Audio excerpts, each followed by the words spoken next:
Então, definiu o seu objetivo, anotou esse objetivo, registrou esse objetivo, a gente vai para coleta dos dados. E aqui, importante, assim, ó, a partir de agora, sempre que eu for dar uma explicação, um detalhe que está aqui, esse detalhe, ele muda completamente o jogo. Então, na coleta de dados, coletar os dados é a primeira coisa que você vai fazer na tua análise. Óbvio, você definiu um objetivo, então você precisa ir atrás desses dados para poder fazer tua análise. Isso é óbvio, claro.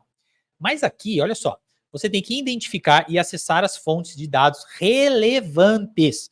Eu sempre falo sobre pensamento analítico. Eu falo muito sobre pensamento analítico. É você ter um pensamento estruturado para fazer análise. Isso também é basicamente uma estrutura. Isso aqui faz parte de pensamento analítico. É você conseguir organizar as etapas na tua cabeça. Mas não só isso. É você ter uma análise crítica dos dados que você está pegando. Por exemplo, tá? Vou dar um exemplo aqui. Você vai pegar dados de poluição emitidos pelo governo chinês, que é, sabiamente, o país que mais polui no mundo. Você acha que isso é uma fonte de dados confiável? O histórico, aquilo que a gente tem, mostra que isso é um dado muito confiável. Você vai trabalhar, você vai basear a tua análise num dado como esse. É complicado, né? Então, assim, a gente tem, tá? Eu tô trazendo esse tópico, eu falo muito de pensamento analítico porque tem várias fontes de dados que não são confiáveis. E tem umas que até parece que são confiáveis. Por exemplo, libera, logicamente, todo ano, dados de mortalidade infantil em Cuba. É zero. A mortalidade infantil em Cuba é zerado, segundo eles. Dá para confiar nesses dados? E aí eu não estou entrando em regime político A ou B, tá? Eu só estou falando que o dado é questionável.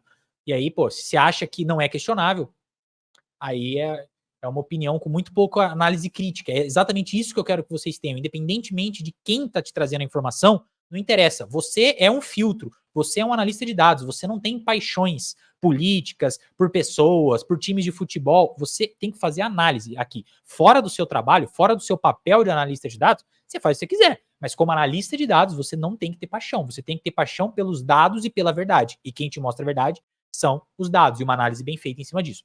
Então, é muito importante você ficar atento às fontes. Tem coisa que não faz sentido. Inclusive, uma coisa, eu lembro que eu vi isso, tá? Eu vi isso. Eu não me lembro a fonte exatamente, mas vale citar, porque isso é o tipo de coisa que eu quero alertar vocês para quando vocês escutarem isso, lembra do que eu falo e lembra do pensamento analítico, tá?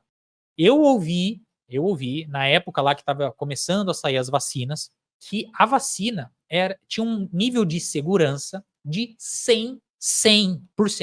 Ou seja, ela era 100% segura. Eu não estou dizendo que a vacina não é segura.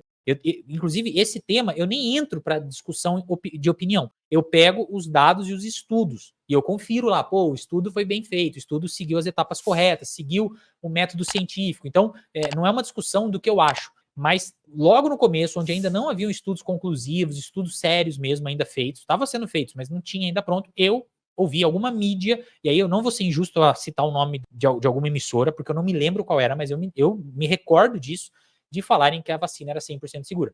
Por que eu estou falando isso? Porque absolutamente nada é 100%. Você pode fazer a análise mais técnica do mundo, usar todos os critérios estatísticos, absolutamente nada é 100%. Nada. Quando alguém fala, não, eu tenho 100% de certeza que isso aqui está certo. Então, impossível. A gente sabe que a gente estuda estatística justamente para trabalhar com a incerteza. Mesmo que todos os dados mostrem que tudo é maravilhoso, quando você extrapolar isso, ou seja, você pegou uma amostra, você analisou uma amostra. Quando você for extrapolar isso para todo mundo, você tem que entender que existem exceções, existem outliers, existem várias coisas ali no meio que podem impactar essa realidade que você viu nos teus dados. Então, nada é 100%, absolutamente nada. Na estatística, nós estatísticos, nós analistas de dados, não acreditamos nesse tipo de informação. Então, quando for isso, você já levanta aí o alerta, provavelmente isso está errado, a informação está errada.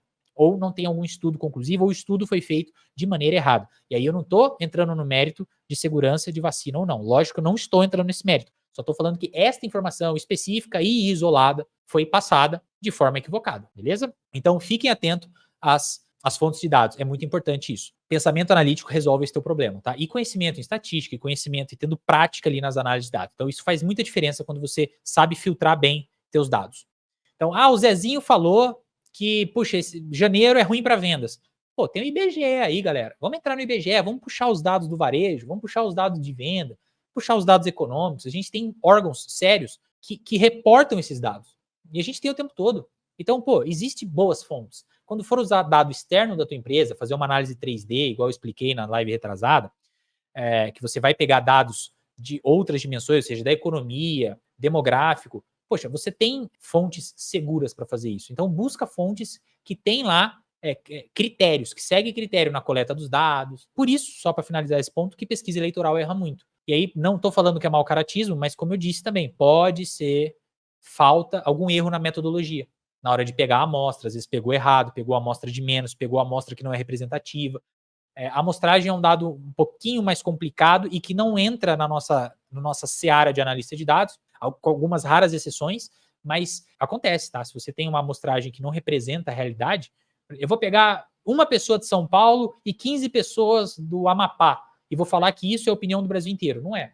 Até porque tem mais pessoas em São Paulo do que no Amapá. Essa porcentagem tem que ser representativa e você tem que ter representatividade de todos os estados. Então tem uma série de coisas lá, mas não é esse o foco, mas só para você entender que existe método. E quando você for pegar a fonte, pegue fontes que você sabe que respeitam esses métodos, que entendem isso na hora de uma coleta, na hora de fazer uma análise e o compromisso ali com a verdade.